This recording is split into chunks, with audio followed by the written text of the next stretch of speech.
यासाठी आजची पत्रकार परिषद इथे आयोजित केलेली आहे। या स्थानिक स्वराज्य संस्थांच्या निवडणुकीच्या दृष्टीने आपल्याशी संवाद साधावा व आपल्या माध्यमातून सर्व माहिती मतदार, इच्छुक उमेदवार, राजकीय पक्ष व इतर संबंधितांपर्यंत पोहोचावी या उद्देशाने ही पत्रकार परिषद आयोजित केलेली आहे। विशेष करून मला आपल्याला सांगावंसं वाटते की ही पत्रकार परिषद विशेषतः राज्यातील महानगरपालिकांच्या सार्वत्रिक निवडणुकांसंदर्भात आज मी इथे संवाद आपल्याशी साधणार आहे। आपल्याला सांगायचं आहे की महाराष्ट्र राज्यातील 29 महापालिकाच्या निवडणुकीसंदर्भात ही पत्रकार परिषद आहे।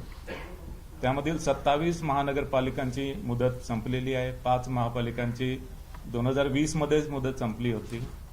18 महापालिकांची मुंबईसहित 2022 मध्ये मुदत संपली आहे आणि 4 महापालिकांची मुदत ही 2023 मध्ये संपली होती।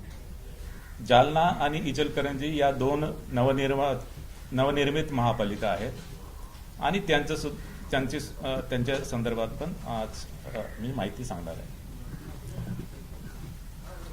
बृहन्मुंबई महानगरपालिकामध्ये प्रभागामध्ये 1 सदस्यीय प्रभाग आहे आणि यामुळे बृहन्मुंबई महानगरपालिकेसाठी प्रत्येक मतदाराला फक्त 1 मत द्यावं लागेल। 28 महापालिका या बहुसदस्यीय आहेत आणि बहुतांश महापालिकेमध्ये एका प्रभागामध्ये 4 उमेदवार निवडून द्यायचे आहेत। त्या महापालिकेमधील काही प्रभाग असे आहेत की जिथे 3 उमेदवार असतील, काही प्रभाग असे असतील की जिथे 5 उमेदवार असतील। त्यामुळे या 28 महानगरपालिकेमध्ये मतदारांना साधारणतः 3 ते 5 मतं एका प्रभागामध्ये द्यावं लागतील। या महापालिका निवडणुकीमध्ये नामनिर्देशन पत्र हे ऑफलाईनच घेण्यात येईल आणि या संदर्भात राजकीय पक्षांची जी बैठक झाली होती आणि राजकीय पक्षांनी केलेल्या मागणीनुसार या महापालिकांच्या निवडणुकीमध्ये नामनिर्देशन पत्र हे ऑफलाईनच स्वीकारण्यात येतील।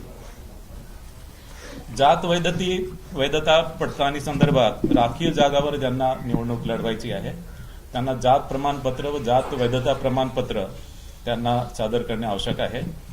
मात्र जात वैधता प्रमाणपत्रासाठी सादर केलेल्या अर्जाची सत्यप्रत किंवा अन्य कोणताही पुरावा त्यांनी दिला तरी तो एक्सेप्ट केला जाईल। मात्र 6 महिन्याच्या आत जात वैधता प्रमाणपत्र सादर करण्याचे असे हमीपत्र उमेदवारांना द्यावे लागेल आणि 6 महिन्याच्या आत जात वैधता प्रमाणपत्र सादर न करू शकलेल्या संबंधित उमेदवारांची निवड ही पूर्वलक्षी प्रभावाने रद्द होईल।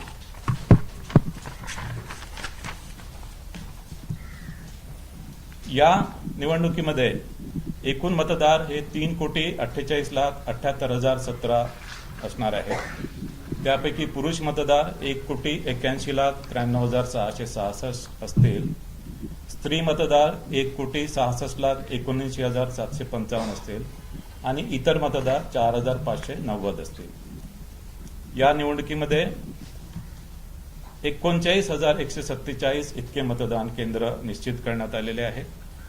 ही निवडणूक इलेक्ट्रॉनिक वोटिंग मशीनच्या माध्यमाने घेतली जाईल आणि त्यासाठी कंट्रोल युनिट 43,958 असतील, बॅलेट युनिट 87,916 असतील। बृहन्मुंबई महानगरपालिकेसाठी मतदान केंद्र एकूण 10,111 मतदान केंद्रे निश्चित करण्यात आलेली आहेत। यामध्ये बृहन्मुंबई महानगरपालिकेसाठी कंट्रोल युनिट 11,349 असतील, बॅलेट युनिट 22,698 असतील। या निवडणुकीसाठी जी मतदार यादी वापरणार आहोत त्यासाठी 1 जुलै 2025 ही अधिसूचित केलेल्या दिनांकाला असलेली मतदार यादी यासाठी वापरत आहोत आणि 1 जुलै 2025 ही मतदार यादी ही प्रभागनिहाय विभाजित करण्यात आलेली आहे आणि ही मतदार यादी ही भारत निवडणूक आयोगाकडून घेतलेली मतदार यादी असल्यामुळे या मतदार यादीमधील कुठलेही नाव डिलीट करणे किंवा कुठलेही नाव त्यामध्ये ऍड करणे याचे अधिकार राज्य निवडणूक आयोगाला नाही आहेत। मात्र चुकीने एका प्रभागामधील मतदार दुसऱ्या प्रभागामध्ये जर गेले असतील ते बदल करण्याचे अधिकार आहे. टंकलेखनामधल्या किंवा लेखनिकांच्या काही चुका असतील त्या सुद्धा दुरुस्त करण्याचे अधिकार आहेत. आणि विधानसभाच्या मतदार यादीमध्ये नाव आहे मात्र प्रभागनीय मतदार यादीमध्ये नाव नाही आहे ते सुद्धा नावं संमलित करण्याचे अधिकार असतील. या निवडणुकीसाठी मतदार यादीमधील संभाव्य दुबार मतदारांची ओळख केलेली आहे आणि संभाव्य दुबार मतदार यांच्या नावासमोर डबल स्टार असं त्यावर मार्क करण्यात आलेलं आहे. आणि संभाव्य दुबार मतदारांच्या संदर्भात जी प्रक्रिया आहे की संभाव्य दुबार मतदारांमध्ये महापालिका आयुक्तांच्या मार्फत संभाव्य दुबार मतदारांच्या घरी जाऊन सर्वेक्षण केलेले आहे आणि त्यामध्ये दुबार मतदारांना विचारून तो कुठल्या मतदान केंद्रावर मत देईल या संदर्भात त्याच्याकडून लिहून घेण्यात आलेलं आहे आणि त्या मतदान केंद्राच्या व्यतिरिक्त इतर कोणत्याही मतदान केंद्रावर त्याला मतदान करू दिलं जाणार नाही. काही मतदार या मोहिमेला ज्यांनी रिस्पॉन्स दिलेला नाही त्यांना ते जर मतदान केंद्रावर मतदान करण्यासाठी आले आणि त्यांचं संभाव्य दुबार मतदार म्हणून नोंद आहे तर त्यांच्याकडून हमीपत्र स्वीकारलं जाईल आणि त्याची ओळख पटवली जाईल आणि ओळख पटवल्यानंतरच त्याला मतदान करता येईल. संभाव्य दुबार मतदार जे आहेत ते काही महानगरपालिकेमध्ये मोठ्या प्रमाणात आयडेंटिफाय झालेत. उदाहरणार्थ बृहन्मुंबई महानगरपालिकेमध्ये साधारणतः 11 लाखाच्या जवळपास संभाव्य दुबार मतदार होते. मात्र बृहन्मुंबई महानगरपालिकेने यासाठी सॉफ्टवेअरचं एक टूल डेव्हलप केलं आणि त्या सॉफ्टवेअर टूलच्या माध्यमाने आणि फील्ड व्हेरिफिकेशनच्या माध्यमाने त्यांची जी संभाव्य दुबार मतदारांची यादी आहे असेसमेंट प्रमाणे फक्त 7% त्या यादीपैकी 7% फक्त ऍक्च्युअल दुबार मतदार त्यांना आढळून आले. थोड्या बहुत फरकाने इतर सुद्धा महापालिकांमध्ये अशाच प्रकारची परिस्थिती आहे. मतदारसाठी वोटर सर्चची जी फॅसिलिटी आहे ती राज्य निवडणूक आयोगाचं जे पोर्टल आहे त्या पोर्टलवर मतदारांची वोटर सर्च फॅसिलिटी उपलब्ध करण्यात आलेली आहे आणि यामध्ये मतदारांचं संपूर्ण नाव किंवा इपिक क्रमांक टाकून सर्च फॅसिलिटी उपलब्ध करण्यात आली आहे. याशिवाय आयोगाने मताधिकार म्हणून एक मोबाईल ॲप डेव्हलप केलेला आहे आणि या मोबाईल ॲपच्या माध्यमाने सुद्धा मतदारांना त्यांचं नाव, त्यांचं प्रभाग कुठल्या प्रभागामध्ये आहे आणि मतदान केंद्र कोणते आहे हे त्यांना या मताधिकार मोबाईल ॲपच्या माध्यमाने उपलब्ध होणार आहे. हे मोबाईल ॲप सध्या अँड्रॉइड प्लॅटफॉर्मवर अवेलेबल आहे आणि हे iOS प्लॅटफॉर्मवर सुद्धा अवेलेबल आम्ही करून देतो आहे. मतदार जनजागृतीसाठी वेगवेगळे क्रिएटिव्ह रील्स आणि गीत आयोगाच्या माध्यमाने तयार केलेले त्याचा वापर करणार आहोत आणि याशिवाय महापालिका आयुक्तांना 32 विविध प्रकारच्या ज्या मीडिया ऍक्टिव्हिटीज आहेत त्याच्या माध्यमाने सुद्धा मतदार जनजागृती करण्यासाठी त्यांना आपण निर्देश दिलेले आहे. मतदान केंद्रावर ज्येष्ठ नागरिक व दिव्यांगासाठी पूर्ण सुविधा पुरवण्यात येणार आहे. त्यामध्ये तान्याबाळासह असणाऱ्या स्त्रिया, गरोदर स्त्रिया, ज्येष्ठ नागरिक आणि दिव्यांग यांना मतदान केंद्रावर मतदान करण्यासाठी प्राधान्य दिले जाणार आहे. प्रत्येक मतदान केंद्रावर रॅम्प आणि व्हीलचेअर जिथे आवश्यक असेल ती व्यवस्था करण्यात येणार आहे आणि प्रत्येक मतदान केंद्रावर जे अश्युअर्ड मिनिमम फॅसिलिटीज आहे त्याच्यामध्ये विजेची व्यवस्था आहे, पिण्याचं पाणी आहे, सावलीची सुविधा आहे, शौचालयाची व्यवस्था आहे, या सुविधा उपलब्ध आहे. काही मतदान केंद्र हे आदर्श मतदान केंद्र म्हणून असतील आणि काही मतदान केंद्र हे पिंक मतदान केंद्र किंवा गुलाबी मतदान केंद्र असतील. या मतदान केंद्रामध्ये मतदान केंद्रातील सर्व अधिकारी कर्मचारी, सर्व सुरक्षा कर्मचारी हे महिला असतील. या निवडणुकीसाठी निवडणूक निर्णय अधिकारी म्हणून 290 अधिकाऱ्यांची नेमणूक करण्यात आलेली आहे आणि सहाय्यक निवडणूक निर्णय अधिकारी म्हणून 870 अधिकाऱ्यांची नेमणूक करण्यात आली आहे. याशिवाय या निवडणुकीसाठी 1,96,605 इतके कर्मचारी निश्चित करण्यात आलेले आहे. प्रचार कालावधी संपल्यानंतर मुद्रित, इलेक्ट्रॉनिक आणि समाज माध्यमाद्वारे प्रचारविषयक जाहिराती प्रसारित करता येणार नाही. या निवडणुकीसाठी मतदान समाप्तीच्या 48 तास अगोदर प्रचारावर निर्बंध राहणार आहे.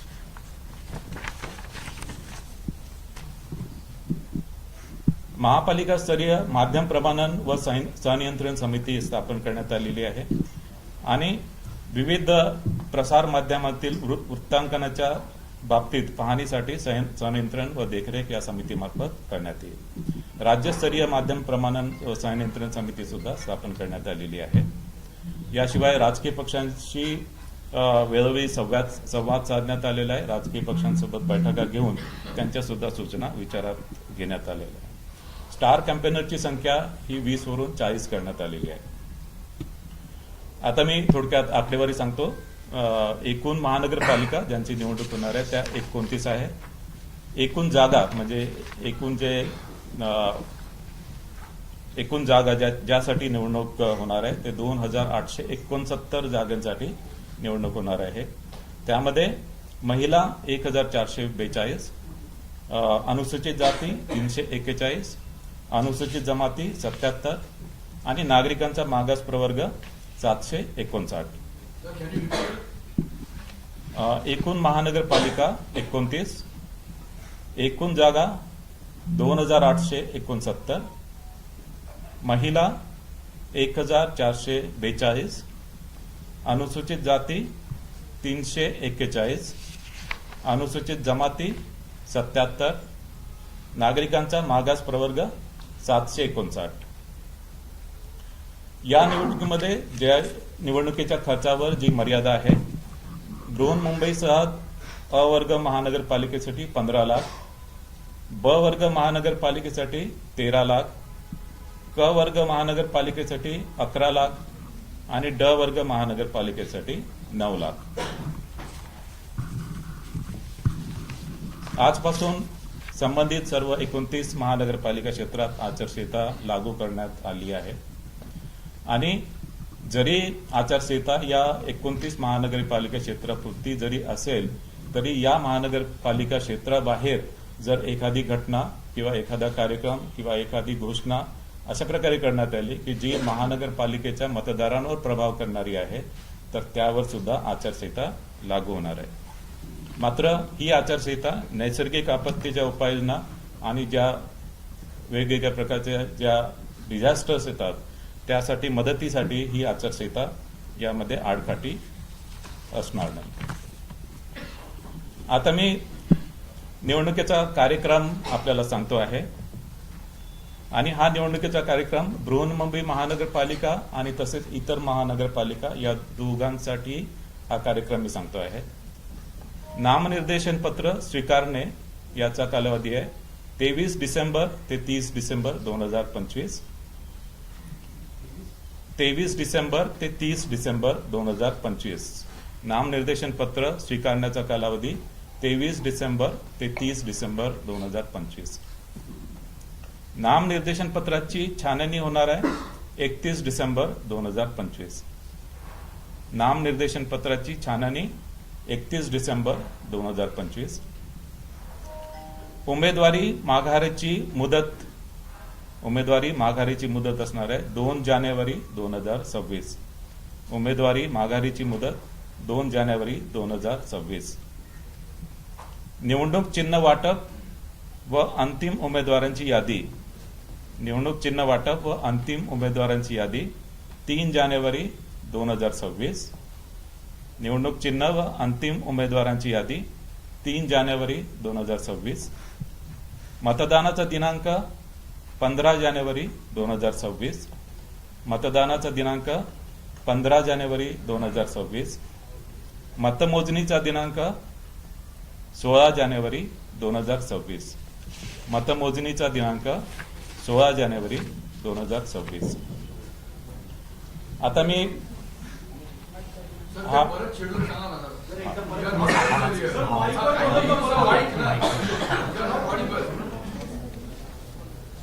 निवडणुकीचा कार्यक्रम मी पुन्हा एकदा सर्वांना सांगतोय आणि हा निवडणुकीचा कार्यक्रम बृहन्मुंबई महानगरपालिका व इतर महापालिका या दोघांसाठी मी सांगतोय. दोघांसाठी डेट्स जे आहेत त्या डेट्स मी आपल्याला सांगतोय.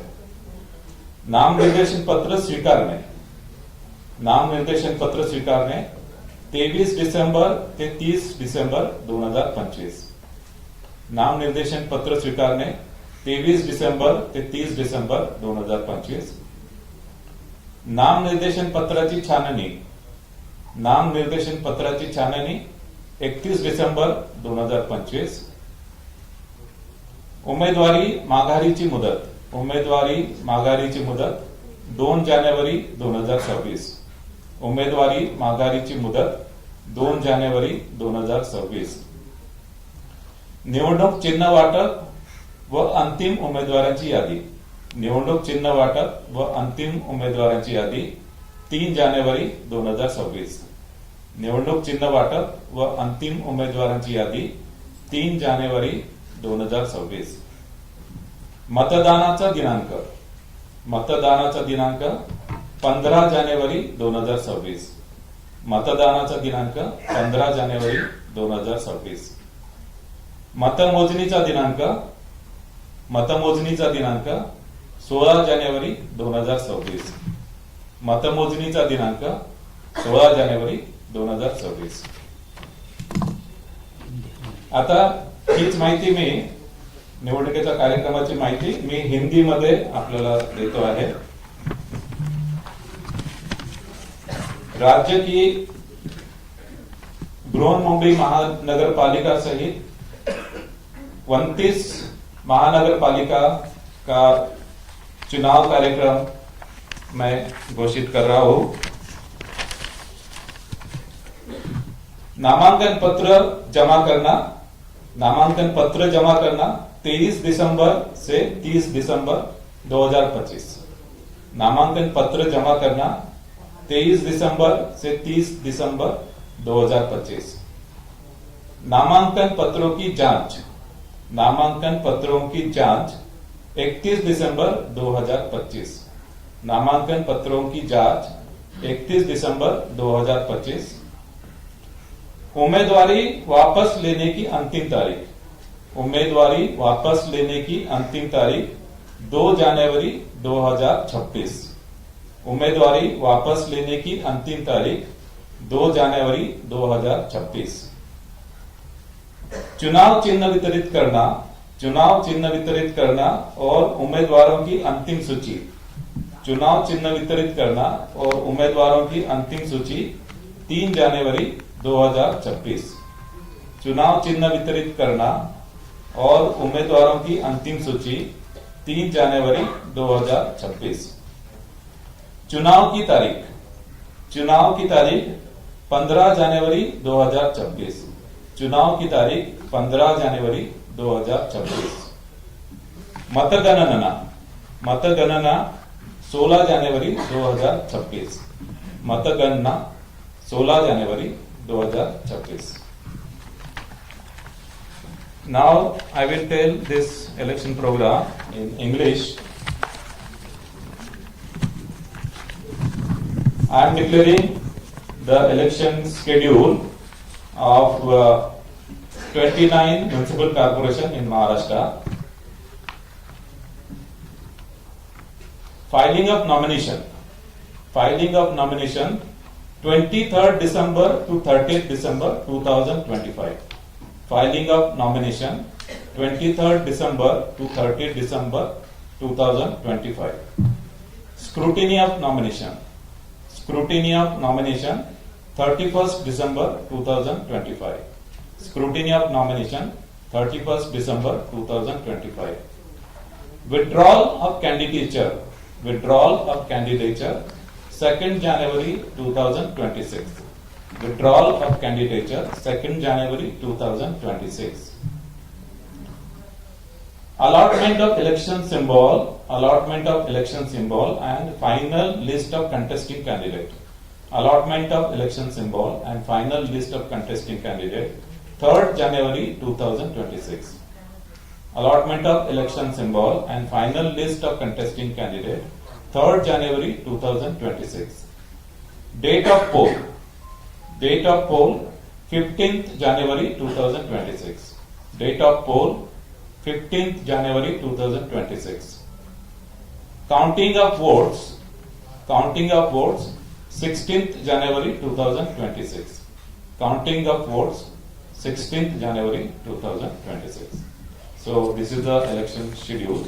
तर अशा प्रकारे हा निवडणूक कार्यक्रम घोषित करण्यात आलेला आहे आणि यानंतर आपण प्रश्नोत्तराला सुरुवात करू. अंतिम मतदाराचा अंतिम दिवस होता प्रसिद्ध करण्याचा, परंतु अद्याप देखील निवडणूक आयोगाच्या वेबसाईटवर अंतिम यादी प्रसिद्ध नाहीये किंवा ज्या प्रिंटआउट राजकीय पक्षाने दिल्या जाणार होत्या त्या कुठल्याही प्रिंटआउट अद्याप दिला जात नाहीये. मुंबई महापालिकेचे बालमुळा सांगतायत, तुम्ही सांगितलं आहे की मतदार याद्यांच्या प्रिंटआउट आता लगेच देऊ नका, पहिल्या काही मतदार याद्यांच्या प्रिंटआउट मध्ये काहीतरी घोळ असल्याचं दिसून येते. हे नसताना अचानकपणे तुम्ही एवढी घाई गडबड का करत असावी?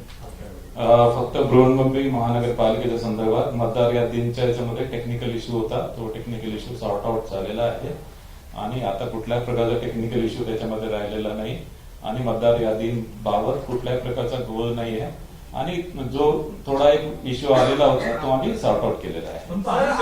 राजकीय पक्षांना प्रिंटआउट दिल्या जात नाहीये, प्रिंटआउट त्यांना आजच आम्ही प्रोव्हाइड करणार आहे. सर्व नगर परिषदेच्या निवडणुकाच्या पद्धतीने पुढे ढकलण्यात आल्या होत्या, काही कारणास्तव काही तांत्रिक गोष्टी आढळल्या, न्यायालयामध्ये काही लोक गेले, त्यानंतर त्याची तारीख पुढे ढकलण्यात आली. तशा पद्धतीचा व्यत्यय या महानगरपालिका निवडणूक कार्यक्रमामध्ये येऊ नये यासाठी निवडणूक आयोगाने काही विशेष खबरदारी यावेळी घेतली आहे का? नगर परिषद नगरपंचायतच्या निवडणुकीच्या संदर्भात जी निवडणूक पुढे ढकलल्या गेली त्यामध्ये कारण होतं की त्याच्यामध्ये अपील जे आहे ते अपील ऍक्च्युली ज्याप्रमाणे 3 दिवसाच्या आतमध्ये निघायला पाहिजे होते ते अपील वेळोवेळी निकाली निघालेले नाहीये आणि त्याच्यामुळे त्यांना जो विड्रॉलचा जो पिरियड आहे तो विड्रॉलचा पिरियड पुरेसा मिळाला नाही, त्याच्यामुळे त्या निवडणुका पुढे ढकलण्यात आल्या होत्या. यामध्ये नगर परिषदेमध्ये 6,800 जागांसाठी निवडणूक होती आणि जी निवडणूक पुढे ढकलण्यात आली ती 154 जागांसाठी, ती फक्त 2% जागांसाठी ती निवडणूक पुढे ढकलण्यात आली होती. महानगरपालिकेच्या संदर्भात कुठल्याही प्रकारचा कायदेशीर विषय किंवा कुठल्याही प्रकारचा याच्यामध्ये अॅनोमली होणार नाही याची पूर्ण आम्ही दक्षता घेतली आहे आणि पूर्ण दक्षता घेऊनच हा कार्यक्रम आम्ही जाहीर केलेला आहे.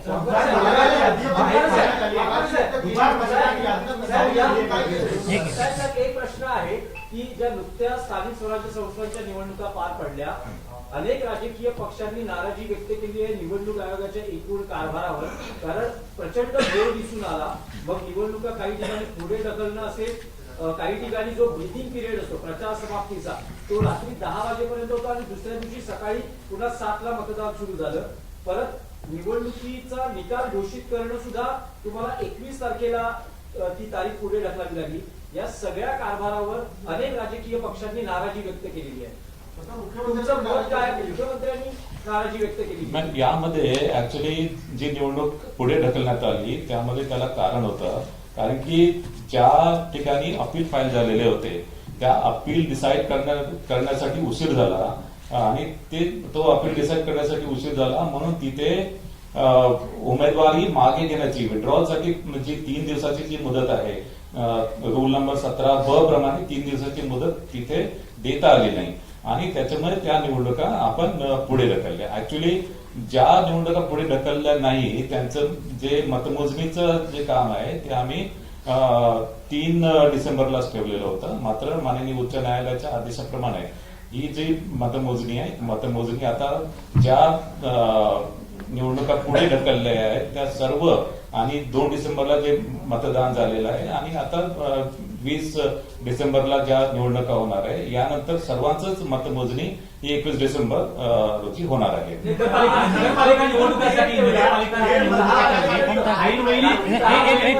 त्यांचा अपूर्ण आहे त्यांचा उद्या रात्री 10 वाजेपर्यंत आदल्या दिवशी रात्री 10 वाजेपर्यंत प्रचाराचा तुम्ही कालावधी ठेवलात आणि सकाळी 7ला मतदान. जो ब्रीदिंग पिरियड होता त्यावरही आक्षेप नाही. ब्रीदिंग पिरियड जो आहे त्याच्यामध्ये काय की या ज्या आम्ही निवडणुका घेतो या जे संबंधित जे कायदे आहेत संबंधित अधिनियम आणि कायदे नियम आहेत त्याप्रमाणे घेतो. आता नगर परिषदच्या कायद्यामध्ये अशी तरतूद आहे की ऍक्च्युअली प्रचार जो आहे प्रचार आदल्या दिवशीपर्यंत तो करता येतो, म्हणजे मतदानाच्या दिवशी प्रचार करता येत नाही पण आदल्या दिवशीपर्यंत प्रचार करता येतो. त्याच्यामुळे आदल्या दिवशी 10 वाजेपर्यंत त्या संदर्भात आपण आदेश काढलेले होते. मात्र आता महानगरपालिकेच्या निवडणुकीमध्ये जे महानगरपालिका अधिनियम आहे किंवा बृहन्मुंबई महानगरपालिका अधिनियम आहे त्याच्यामध्ये मतदान समाप्तीच्या 48 तास अगोदर हा प्रचार संपला पाहिजे. 48 तास अगोदर. त्याप्रमाणे प्रत्येक कायद्यामध्ये वेगवेगळी तरतूद आहे आणि त्यामुळे ती प्रोव्हिजन वेगवेगळ्या स्थानिक स्वराज्य संस्थांच्या निवडणुकीसाठी वेगवेगळी लागू होते. निवडणुका तुम्ही जाहीर केलेल्या आहेत. आज के दिन में 29 कॉर्पोरेशन का फाइनल वोटिंग लिस्ट पब्लिश होने वाला था. अगर इसके बाद भी डुप्लीकेट वोटर्स या एक वोट से दूसरे वोट में वोटर्स पाए जाते हैं तो वो प्रोसेस होगा क्या, वो करेक्शन होता रहेगा? नहीं, देखो इसमें आज एक्चुअली फाइनल वोटर लिस्ट भी होगी तो भी मतदान केंद्र की जो लिस्ट है, मतदान केंद्र की लिस्ट है 20 दिसंबर को ये मतदान केंद्र की लिस्ट उसमें फाइनल होगी और उसके बाद में यानी मतदान केंद्र वाइज जो वोटर लिस्ट है वो 27 दिसंबर को होगी. 27 उसकी डेट 27 दिसंबर है. तो ये जो दुबार मतदार एक्चुअली उसमें अगर दुबार मतदार नहीं है तो उसका जो डबल स्टार जो है तो डबल स्टार निकालने की जो प्रक्रिया हम 27 दिसंबर तक कर सकते हैं. 27 दिसंबर और 27 दिसंबर के बाद भी अगर दुबार मतदार अगर कुछ हमें दिखाई दिए कि जो दुबार नहीं है तो जो प्रिसाइडिंग ऑफिसर के पास जो इलेक्ट्रोल रोल देंगे उसको mark copy of electoral roll है उसमें हम उसमें रिकॉर्ड करेंगे. अचानक नोटिफिकेशन काढण्याची परंपरा जी आहे ती नगरपालिका निवडणुकांमध्ये पाहायला मिळाली. खास करून डमी उमेदवाराच्या संदर्भात एकच सूचक असताना आणि तुम्ही कॉलम 1चाच दिलेला असताना अचानक तुम्ही शेवटच्या दिवशी ज्या दिवशी छाननी आहे त्या दिवशी सांगता की तुम्ही 5 सूचक पाहिजे. ते अचानक जे नोटिफिकेशन निघे आहे ती यावेळी खंडित होणार आहे का आणि अचानक नोटिफिकेशन काढणे या संदर्भात राजकीय पक्षांसोबत बैठक झाली आणि जे काही आम्ही क्लॅरिफिकेशन दिलेले होते क्लॅरिफिकेशन ऍक्च्युली राजकीय पक्षांनी किंवा उमेदवारांनी ज्याप्रमाणे आमच्याकडे रिप्रेझेंटेशन केलेलं होतं त्या रिप्रेझेंटेशन अनुसार आम्ही आमचं जे इन्फरन्स आहे त्या इन्फरन्स प्रमाणे आम्ही मार्गदर्शन केलं होतं. या निवडणुकांमध्ये विशेषतः डमी उमेदवारांच्या बाबतीत किंवा आपण ज्याला पर्यायी उमेदवार राजकीय पक्षांशी 2 दिवसाआधीच बैठक झालेली आहे. त्यांना जी रूल्स आहे ते रूल्स आम्ही समजून सांगितले आहेत. त्याच्यामध्ये त्यांचं समाधान झालेलं आहे आणि त्यामध्ये कुठल्याही प्रकारचा बदल किंवा कुठल्याही प्रकारचं आम्ही या संदर्भात डेव्हिएशन करणार नाही. एक मिनिट त्यांचा राहू द्या. उदयजी उदय मतदार याद्यांमधल्या घोळासंदर्भात अनेकदा तुमच्या भेटी घेतलेल्या आहेत. त्यात अनेक राजकीय पक्ष आहेत. अशा सगळ्या राजकीय पक्षांचं निवडणूक आयोगानं समाधान केलं आहे का आणि आज पत्रकार परिषदेतून तुम्ही आश्वस्त करू शकता का या राजकीय पक्षांना की हे सगळे मतदार याद्यांमधले घोळ मिटवण्यात आलेले आहेत? राजकीय पक्षांची बैठक मी निवडणूक घोषित करण्यापूर्वी केली. त्यासाठीच मी राजकीय पक्षांचा विश्वास संपादन करूनच ही निवडणूक घोषित केलेली आहे. त्यांना दुबार मतदारांबाबत माहिती दिली. त्यांना वोटर सर्च बाबत अनेक शंका कुशंका होत्या त्या सुद्धा त्यांना पोर्टलवर त्यांना पूर्ण दाखवण्यात आला. वोटर सर्च फॅसिलिटी त्यांना दाखवण्यात आली. मताधिकार ऍप त्यांना दाखवण्यात आलेला आहे आणि त्यानंतर बृहन्मुंबई महानगरपालिकेने जे दुबार मतदारांची जी टूल्स डेव्हलप केलं आहे ते टूल सुद्धा त्यांना दाखवलं. त्या टूल बद्दल पण ते पूर्ण समाधानी झालेले आहे आणि हे टूल इतर सुद्धा महानगरपालिकांमधून वापरा अशा प्रकारचं रिकमेंडेशन त्यांनी केलेलं आहे. आणि इतर महानगरपालिका जसं पिंपरी चिंचवड महानगरपालिकेने त्यांच्याकडे टूल डेव्हलप केलेला आहे आणि या टूलच्या माध्यमाने दुबार मतदार जे आहेत टोटल दुबार मतदार ऍक्च्युअल जे दुबार आहेत ते फक्त 5% ते 20% आढळून आले. जास्तीत जास्त 20%, कमीत कमी 5%. बृहन्मुंबई महानगरपालिकेच्या बाबतीत ते फक्त 7% आढळून आले आहेत. एकच मिनिट शेवटचा यांचा याचं आरक्षण देखील 50%पेक्षा जास्त आहे. त्यामुळे पुन्हा त्या कोर्टातून कुठला त्रास होऊ शकतो का आणि त्यासाठी पुन्हा काही प्रक्रिया करावी लागणार आहे का? यामध्ये नागपूर आणि महानगरपालिकेचं 50% पेक्षा जास्त आरक्षण आहे. यामध्ये माननीय सर्वोच्च न्यायालयाने जे आदेश दिलेले आहे सर्वोच्च न्यायालयाने आदेश दिलेले आहे की जरी ज्या महानगरपालिकांचं आरक्षण 50%च्या वरती जरी जात असेल तरी त्यांच्या निवडणुका तत्काळ कंडक्ट करण्याचे त्यांनी निर्देश दिलेले आहे आणि या सर्व निवडणुका या माननीय सर्वोच्च न्यायालयाच्या अंतिम आदेशाच्या अधीन असतील. एक मिनिट त्यांचा राहू द्या. एक मिनिट बोला. वोट चोरी हुई है विधानसभा चुनाव में. इस टाइम में भी विपक्ष जो लगातार ये आरोप लगा रहा है कि कहीं ना कहीं जो इलेक्शन यादी है उसके अंदर कहीं ना कहीं घोटाला है और उसके अंदर पूरी क्लियरेशन के बाद ही कहीं ना कहीं चुनाव किया जाए. तो क्या पूरी चीज प्रक्रिया जो है पूरी कर ली गई है? देखिए, ये जो एक्चुअली जो वोटर लिस्ट जो है, वोटर लिस्ट हम 1 जुलाई 2025 की जो वोटर लिस्ट है, वो actually election commission of India की जो वोटर लिस्ट है वही हम यूज कर रहे हैं। इसमें अभी दोबारा मतदार को हमने आइडेंटिफाई किया, उसके ऊपर कार्यवाही चालू है। और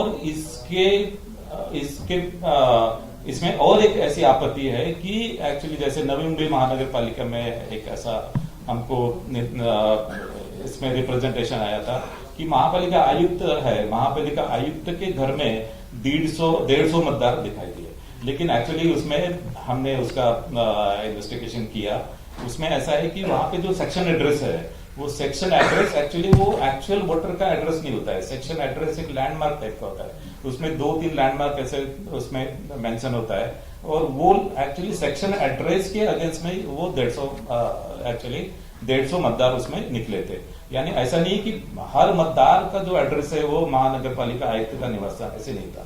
वो एक है। दूसरा ऐसा उसमें और एक एक्चुअली उसमें रिप्रेजेंटेशन आया था कि वहां पे नवी मुंबई महानगर पालिका में टॉयलेट में एक्चुअली 10 मतदार दिखाई दिए, लेकिन एक्चुअली वो जो टॉयलेट की जो बिल्डिंग थी, टॉयलेट की बिल्डिंग के ऊपर फर्स्ट फ्लोर और सेकंड फ्लोर, वहां पे एक्चुअली लोग रहते थे और वहां पे तब वो रजिस्ट्रेशन हुए थे, और इसके कारण वो एक्चुअली टॉयलेट का एड्रेस वो टॉयलेट के ऊपर रहते थे फर्स्ट और सेकंड फ्लोर, बाद में वो वहां से निकल गए। एक मिनिट, बाकीच्यांना पण थोडंसं विचारू द्या ना, थोडंसं उद्या थांबा। दिस साइड सरकारी अफसर जो होते हैं, जो आपकी रियायत दी गई है, इससे ज्यादा भी समय तक टिके रहते हैं। चुनाव का जब ऐलान होता है तो इंटरनल ट्रांसफर होता है, घूम फिर के वो तो वहीं रहते हैं। तो क्या ये ईमानदारी से ये चीज पर अमल किया जा रहा है कि आपने जो गाइडलाइंस उन अफसरों की नियुक्ति को लेकर बनाई है? नहीं, अफसर के नियुक्ति के लिए गाइडलाइंस है, और एक्चुअली जो अफसर उसको जो 5 साल हो गया है, या कुछ केस में 3 साल, कुछ केस में 5 साल, तो उनको वहां पे हमने तबादला करने का पॉलिसी है, और उसके अनुसार राज्य सरकार ने उनका तबादला किया है। तुम्ही राष्ट्रीय पक्षाने ईबी फॉर्म दिलेले आहे, त्या ईबी फॉर्म मध्ये जे नमुने आहेत त्यामध्ये म्हटलं गेलेलं आहे की कुठल्याही महापालिकामध्ये थेट महापौर पदाची निवडणूक नाही आहे, परंतु आता तुम्ही जे ईबी फॉर्मचं नमूद दिलं गेलं आहे त्यामध्ये थेट महापौर म्हणजे महापौर पदासाठीचं देखील नाव लिहिलेलं आहे। नाही, चुका नाही आहे, कारण की हे जे सर्व नियम अधिनियम राज्य शासन करतो।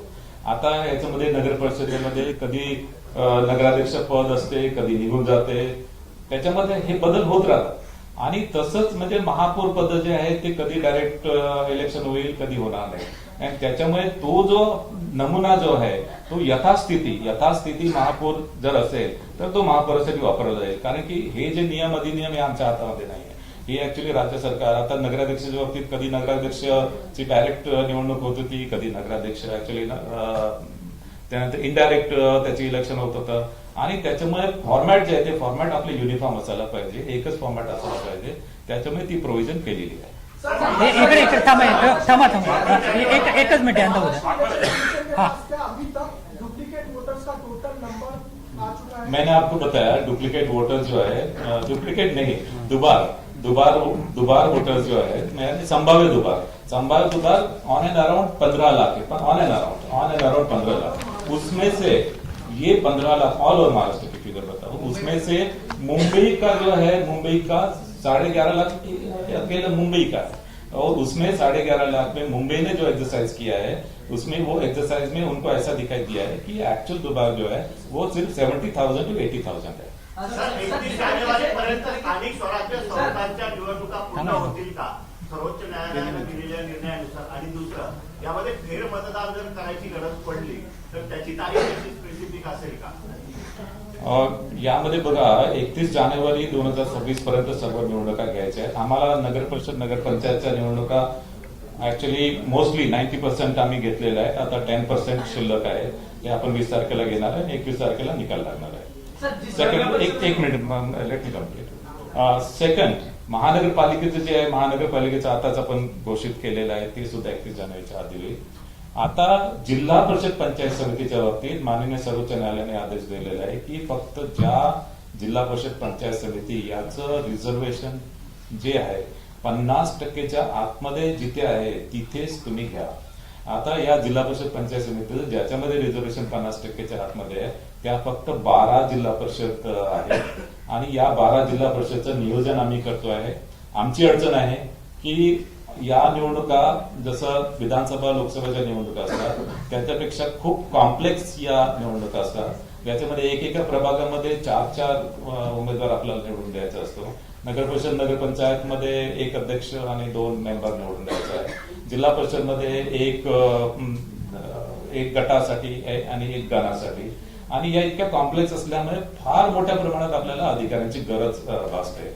आणि आता ज्या जिल्हा परिषदा या 50%च्या आतमध्ये आहे, या अशा जिल्हा परिषद आहे तिथे महानगरपालिका सुद्धा आहे. आणि त्याच्यामुळे आणि या बहुतांश पश्चिम महाराष्ट्र, कोकण आणि संभाजीनगर मधील काही जिल्हे यामध्ये येत आहेत. आणि त्याच्यामध्ये त्या जिल्ह्यामध्ये महानगरपालिका सुद्धा असल्यामुळे आम्हाला अधिकाऱ्यांची जी कमतरता आहे, अधिकाऱ्यांची कमतरता भासते. त्याचं नियोजन आम्ही करतोय. एकदा अधिकारी आम्ही 1-2 दिवसामध्ये पुन्हा बसणार आहे विभागीय आयुक्तांसोबत बैठक घेऊन. आणि अधिकारी उपलब्ध झाल्याबरोबर आम्ही त्या सुद्धा निवडणुका आम्ही या 12 जिल्हा परिषद निवडणुका सुद्धा आम्ही घोषित करू. आणि 31 जानेवारीपर्यंत आम्हाला करावंच लागेल. कुठल्या निवडणूक घ्यायची गरज पडली तर तारखेची तिथे आजची घोषित केले त्यामध्ये यामध्ये काय असतं की फेर निवडणूक जर एखाद्या पोलिंग स्टेशन मध्ये समजा काही इश्यू आला आणि तिथे त्या पोलिंग स्टेशन मधला जर पुन्हा निवडणूक जर घ्यायची असेल तर आपण ऍक्च्युअली मतमोजणी जी आहे ते मतमोजणी आपली सुरू असते. आणि मात्र आपण दुसऱ्या दिवशी त्या ठिकाणी त्या पोलिंग स्टेशनवरचा आपण पोलिंग घेतो. सर ये सभी 29 कॉर्पोरेशन अभी भी लिस्ट फाइनल कर रही है, तो ऐसे में आपको लगता नहीं कि इलेक्शन आज ही अनाउंस करना है जल्दबाजी? नहीं, एक्चुअली ये जो अंतिम मतदार यादी है सभी 29 महानगर पालिका की फाइनल हो गई है. और उसके बाद में भी 27 तारीख तक 27 दिसंबर तक ये पोलिंग स्टेशन वाइज एक्चुअली यादी जो है वो पोलिंग स्टेशन वाइज यादी ये फायनल हो जाएगी. नगरपालिका निवडणुकामध्ये पैशाचा भरमसाठ वापर झाल्याचं पाहायला मिळालं. तशा प्रकारचे व्हिडिओ देखील समोर आलेले आहेत. अनेक ठिकाणी कारवाई केल्याचे केवळ दिखावा झाला. परंतु महापालिका निवडणुकामध्ये यामध्ये प्रचंड अशा प्रकारचा पैशाचा वापर जो आहे तो अधिक होऊ शकतो. त्या संदर्भात अधिक काळजी घेणं गरजेचं वाटतं का? आणि तशा प्रकारचं नियोजन निवडणूक आयोगाकडून केलं जाते का? कारण या सर्वाधिक जास्त नगरपालिका निवडणुकामध्ये सर्वाधिक जास्त आरोप केले गेले की पैशाचा वाटप झालेला आहे मतदारांना. नगर परिषद नगर पंचायतीमध्ये साधारणतः ऍक्च्युली ज्या आपण काळजी घेतली होती त्याप्रमाणेच महानगरपालिकेच्या इलेक्शन मध्ये पण आपल्याकडे flying squad, static surveillance team आणि आपला या पैशांच्या वाटपांसंदर्भात आपण सर्व बँक आहेत किंवा मग ज्या पतसंस्था आहे यावर पूर्ण आपलं नियंत्रण आणि मॉनिटरिंग याच्यामध्ये आहे. आणि या संदर्भात नगर परिषद नगर पंचायत संदर्भात ऍक्च्युली अराउंड 2.5 कोटी यामध्ये हस्तगत जप्त सुद्धा करण्यात आले होते. आणि त्या संदर्भात संबंधितांविरुद्ध कारवाई सुद्धा करण्यात आली. इन्कम टॅक्स डिपार्टमेंट कडे केस देण्यात आली. काही ठिकाणी गुन्हे सुद्धा दाखल करण्यात आले. आणि यावर आणि विशेष करून एअरपोर्ट आणि बस स्टेशन आणि रेल्वे स्टेशन यावर सुद्धा आपलं त्याच्यामध्ये पथक राहणार आहे. एक मिनिट थांबा, इकडचे एक उद्या जरा. You know, by taking these actions against तुम्ही म्हणतात the moneyच्या विचारासाठी, but the political party guys have been claiming against each other की the use of money was so blatant. काही ठिकाणी 5,000 पर वोट, 10,000 वोट, 15,000 वोट हे सगळं तिथे विजिबल आहे. तुमच्या मशिनरीला काही दिसणार नाही. What is the identification? ह्या संदर्भात तुम्ही काय मेजर्स घेतलेले आहेत का? हे जे तुम्ही सांगताय ते सगळे नुसते टोटल आहेत की 2.5 कोटीचं फक्त हे झालं. पण this is the money being circulated there. ते कॅन्डिडेट सांगतायत स्वतः. तर त्या संदर्भात is there any kind of mechanism? नगर परिषद नगर पंचायतीच्या बाबतीत आचारसंहिता भंगाच्या एकूण 29 तक्रारी आपल्याकडे आलेल्या होत्या. त्यापैकी 11 तक्रारी निकाली निघालेल्या आहे. 18 तक्रारी संदर्भात चौकशी सुरू आहे. आणि विशेष करून मी तुम्हाला सांगितलं की जी ऍक्च्युली पैसे जे आहेत पैसे संदर्भात 3,04,74,110 ही रक्कम जप्त करण्यात आली. त्यामध्ये इन्व्हेस्टिगेशन सुद्धा झालं आहे. आणि मद्य वाटपाच्या संदर्भात 1,46,144 लिटर मद्य आणि अंमली पदार्थ हे जप्त केले आहे. आणि याशिवाय 4 तलवारी, 2 गुप्ती व 2 चाकू देखील जप्त केलेले आहे. अशा प्रकारची उपाययोजना आपण महानगरपालिकेच्या आपण निवडणुकीमध्ये करणार आहोत.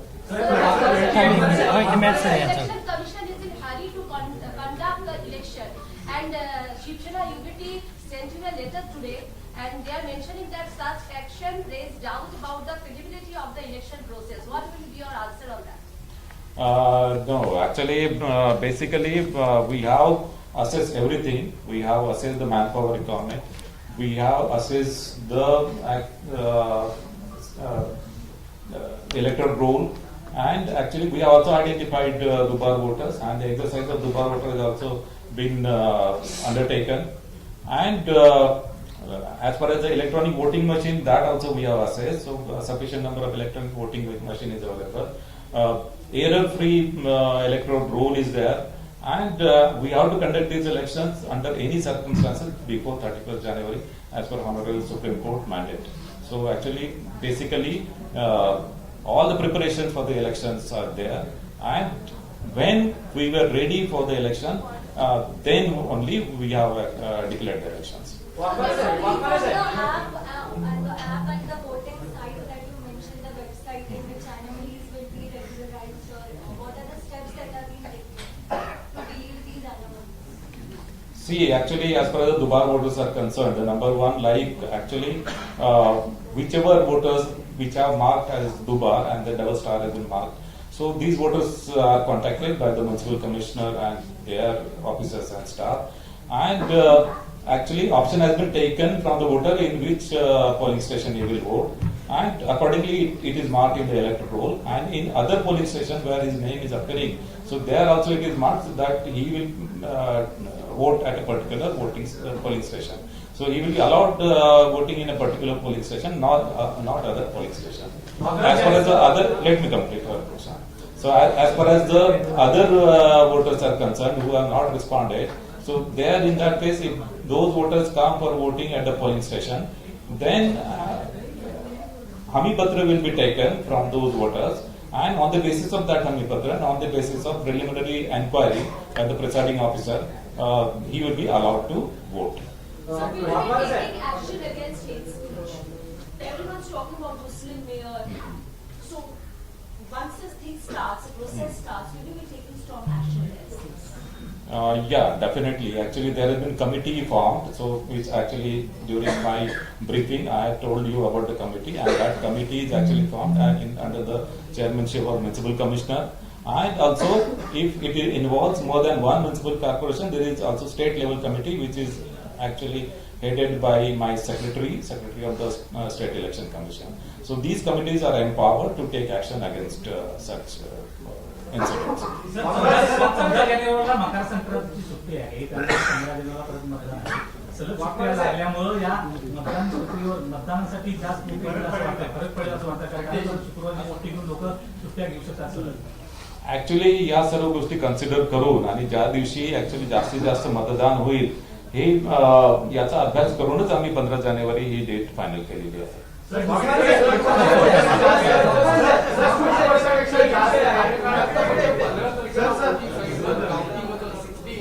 Just for the readers, can you just narrate what's the timing for the counting and what's the timing for the voting? हा एक प्रश्न सर. आणि दुसरा, as you are very much here, the Angar Nagar Parishad election just hogged notoriously the headlines and limelights across. So can you just tell us what's the reality, how it has been handled by the State Election Commission, the local officers, and if to avoid such kind of this notorious experience, what are the other steps being taken by ACC?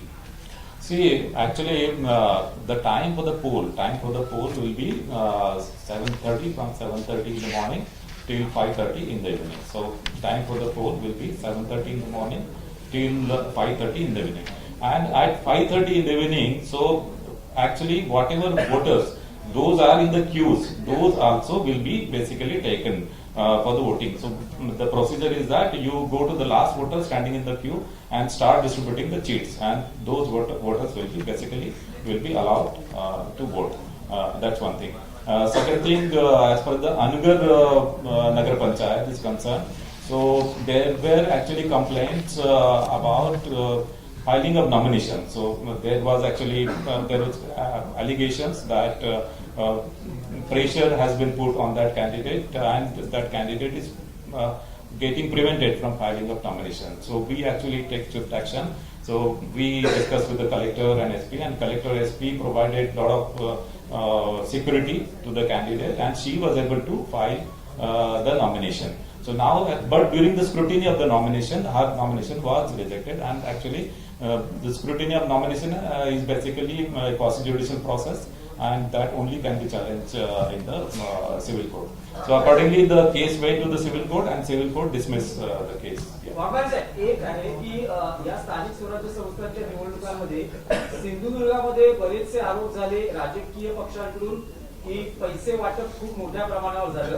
या सगळ्या प्रचाराच्या काळात शिवसेना आमदार निलेश राणे यांनी एक sting operation केल्याचा त्यांचा दावा आहे. भाजप पदाधिकाऱ्याच्या घरी साधारण 25 लाखांची कॅश त्यांनी या काही व्हिडिओ किंवा त्या माध्यमातून दाखवून दिली. त्यांनी निवडणूक आयोगाकडे या बाबतीतली तक्रार केली, पण त्यांचं असं म्हणणं आहे किंवा त्यांचे असे आरोप आहेत की संबंधित व्यक्तीवर कुठलीही कारवाई झाली नाही, पण निलेश राणे यांच्यावर मात्र स्थानिक पोलिसांनी ट्रेसपासिंग आणि अनेक गुन्हे दाखल केले. त्यांना असं सांगण्यात आलं की निवडणूक आयोगाला स्थानिक निवडणूक अधिकाऱ्यांनी अहवाल दिलेला आहे.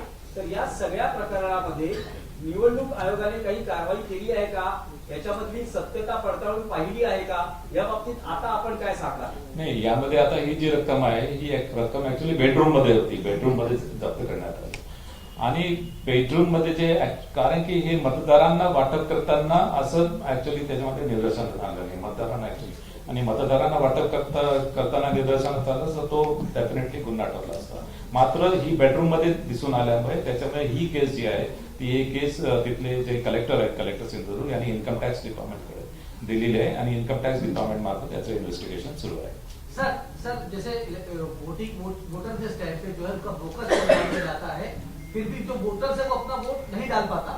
जिस तरीके से पहले चैलेंजिंग वोट हुआ करते थे, लेकिन जो अधिकारी है वो उनको ये कहते हैं कि आपका वोट डल चुका है, आप अब वोट नहीं डाल सकते. तो उन वोटर्स के लिए क्या होगा जिनका ऑलरेडी कोई बोगस वोट डाल के चला जाता है?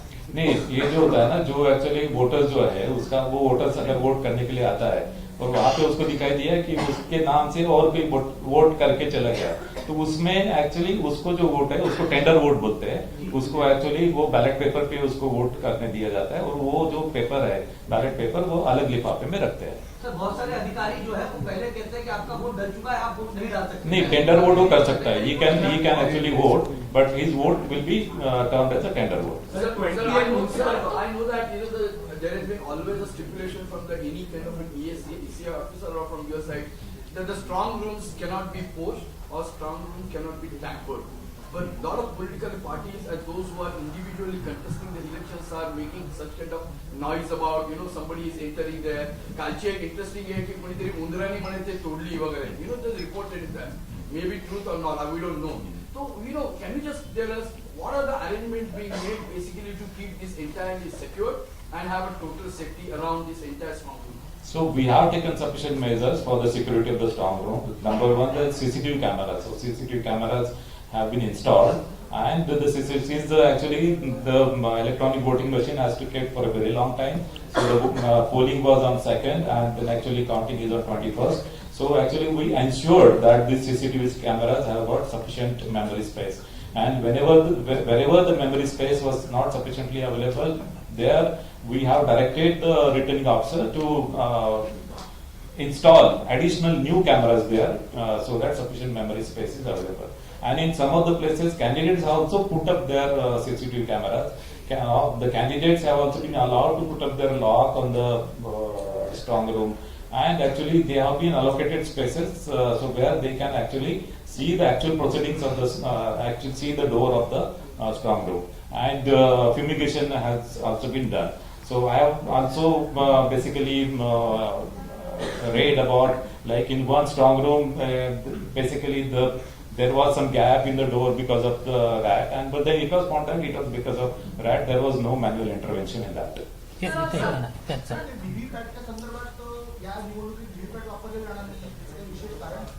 व्हीव्हीपॅटच्या संदर्भात जे आहे, कारण की ही ऍक्च्युअली मल्टी मेंबर इलेक्शन असल्यामुळे आता सध्या जे व्हीव्हीपॅटचं जे डिझाईन आहे ते व्हीव्हीपॅटचं डिझाईन फक्त सिंगल मेंबरसाठी आहे. आपल्या निवडणुकामध्ये एका वॉर्डमध्ये 4 लोकांना निवडून द्यायचं आहे, आणि त्याच्यामुळे 4 मेंबरसाठी व्हीव्हीपॅट अजूनही डिव्हाइस झालेली नाहीये.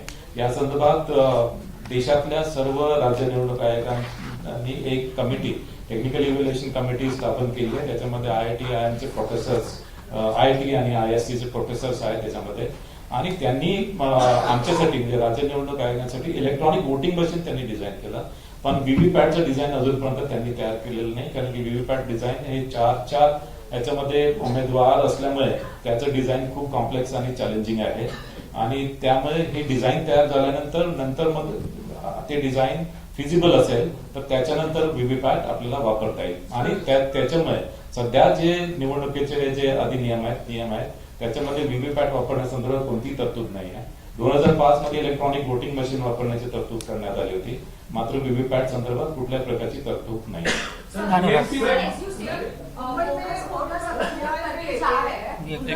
एक मिनट अगर बोगस वोट करके जा रहे तो टेंडर वोटिंग प्रोसेस से जो एक्चुअल कैंडिडेट है वो वोट कर सकता है, बट उसने तो वोट कर दिया है. अभी हाउ वुड यू नो कि वो कौन सा वोट है जो आपको डिस्कार्ड करना है, क्योंकि बहुत सारी ऐसी सीट्स होती है जहाँ पर 1-2 वोट से कैंडिडेट जीत जाता है. तो ऐसी सीट पे अगर ऐसी चीजें हो सकती है हुई सपोज, तो री इलेक्शन दिया जा सकता है क्या सर? नहीं, देखो actually basically normally the margin will not be that much, like only 1 or 2 voters, but normally the margin, let us say,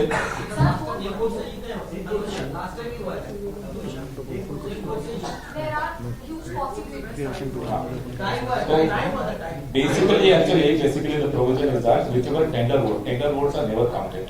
So what is the point of like actual candidate is voting, he is giving tender vote, but they are not being counted. So what is the point of actual candidate is voting? actually when a particular voter votes, when a particular voter votes, so basically which voter as against the tender vote has voted, that's actually difficult to find out. So basically the electronic voting machine will indicate how many total number of votes and how many votes has been polled by each of the candidates. That only information will be available. So but this, how are you finding this bogus voters? So basically bogus voter never vote. see, there is a provision for the bogus voter. So when the voter comes, then suppose if the polling agents are there, so polling agents also are safeguards. So if the polling agent finds that this voter is not the real voter, is a bogus voter, then they can raise the objection. And if they raise the objection, the presiding officer is empowered to do the summary inquiry. And in the summary inquiry, if it is found that the voter is bogus voter, then actually, and the case of impersonation is proved, then he is handed over to the police. There are others also. But sir, majority of एक minute, voters are not even identified now. Only like when real candidate appears, then you come to know this is bogus voter and vote has already been like counted. So what is the procedure? So procedure are already true. Sir, एक minute madam, हाँ madam, और उन्होंने voting card बनाया है और उनका राज्य बोलने का दूसरे राज्य का भी है ऑलरेडी वोटिंग कार्ड, तो डबल वोटिंग कैसे करते हैं मुंबई में, उनको अलाउड है क्या? नहीं, देखिए मुंबई में जो है ना, बाकी के स्टेट के जो मतदार है यहाँ पे अगर शिफ्ट हो गए तो उनका जो एक्चुअली नाम है ये मतदार यादी में आता है, लेकिन वो शिफ्टिंग अगर उसने समझो गुजरात का है तो गुजरात का अगर मतदार यहाँ पे शिफ्ट हो गया तो उसका जो यहाँ के मतदार यादी में उसका नाम इंक्लूड होता है and he is allowed to vote there. Anurag एक मिनट आज की तारीख में जैसे 213 वार्ड नंबर 213 में लोगों का घर है और उसका वोट देने जाना है 216 में, अभी तक की प्रक्रिया पूरी नहीं हुई है कि उसको उसी वार्ड में वोट देने का अधिकार नहीं, इसमें एक्चुअली ये जो है ना प्रभाग जो गलत प्रभाग में आ गए उनको एक्चुअली सही प्रभाग में डालने के लिए हमने महापालिका आयुक्त को पूरे पावर दिए है और महापालिका आयुक्त ने उसमें ऐसे जो वोटर्स जो गलत प्रभाग में आ रहे हैं उनको करेक्ट प्रभाग में उन्होंने डाला है. एक मिनट अनुराग मुंबईमध्ये एक सदस्यीय निवडणूक आहे, एक प्रभाग आहे, तर त्याच्यासाठी दिव्यांग आणि अतिज्येष्ठांना गृहमतदान असेल का? आणि हाऊसिंग सोसायटीमध्ये पण मतदान मुंबईसाठी नाही, याच्यामध्ये दिव्यांग मतदारांसाठी जसं ज्याप्रमाणे इलेक्शन कमिशन ऑफ इंडियाने जी तरतूद केलेली आहे की दिव्यांग मतदार असते किंवा 80+ जे मतदार आहेत त्यांना घरी जाऊन वोटिंगची सुविधा आहे आणि त्यासाठी इलेक्शन कमिशन ऑफ इंडियाचे रिप्रेझेंटेशन ऑफ पीपल्स ऍक्ट मध्ये त्याच्या रूल्स मध्ये बदल केलेला आहे. मात्र स्थानिक स्वराज्य संस्थांच्या निवडणुकीमध्ये अशा प्रकारचा बदल केलेला नाही आहे आणि याशिवाय स्थानिक स्वराज्य संस्थांच्या इलेक्शनमध्ये मॅन पॉवरच्या पण थोडं कमतरता आहे आणि त्याच्यामुळे घरी त्या मशीन्स नेऊन त्याच्यामध्ये वोटिंग करणं ते शक्य नाही. कारण की आता यामध्ये मुंबईमध्ये तर एकच आहे उमेदवार निवडून द्यायचा आहे, पण बाकी महापालिकेमध्ये 4 उमेदवार निवडून द्यायचे आहे आणि त्याच्यामुळे कंट्रोल युनिट आणि 4 असं बॅलेट युनिट जे आहे ते घरी नेऊन देणं पण शक्य होत नाही. त्याप्रमाणे नियमामध्ये तरतूद नाही आहे. मात्र या 80+ जे मतदार आहेत आणि जे दिव्यांग मतदार आहेत त्यासाठी मतदान केंद्रावर संपूर्ण सुविधा आपण दिलेली आहे. मतदान केंद्रावर त्यांना ऍक्च्युअली आपण प्रायोरिटी देणार आहे आणि प्राधान्य देऊन त्यांना मतदान करण्यासाठी संधी आपण देणार आहोत. याशिवाय तिथे व्हीलचेअरची व्यवस्था सुद्धा करणार आहोत आणि रॅम्पची व्यवस्था तर प्रत्येक मतदान केंद्रावर आहेच. गणेश एक शेवटचा प्रश्न. गणेश एक मिनिट गणेश. हा गणेश. पोलिसांच्या पदव्या बऱ्याचशा रखडलेल्या पाहायला मिळतात कारण की पोलिसांचा महत्वाचा रोल असतो या सगळ्या संदर्भामध्ये आणि पोलिसांच्या बदल्या रखडलेल्या 3 वर्षापेक्षा जास्त कार्यकाळ एकाच ठिकाणी आहे तर त्यांच्या बदल्या करण्यासाठी राज्य सरकारला घेऊन सांगितलेलं आहे काही पत्र वगैरे व्यवहार केले? ऑलरेडी पत्रव्यवहार आम्ही जुलैमध्ये सर्व पत्रव्यवहार केलेला आहे. याशिवाय उद्या डीजी साहेबांना मी बोलवलं आहे आणि डीजींसोबत सुद्धा मी याचा आढावा घेणार आहे आणि यामध्ये असं काही राहून गेलं असेल तर त्यासुद्धा बदल्या मी ताबडतोब करायला सांगितलं. हाँ शेव एक मिनट मैडम उनको पूछना था. आप बोलिए आप.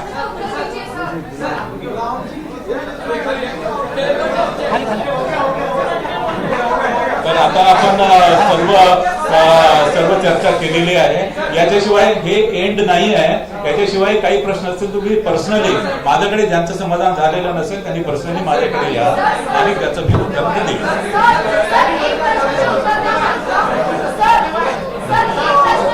धन्यवाद. आपल्या सगळ्यांना प्रेस नोट पाठवलेले आहे आणि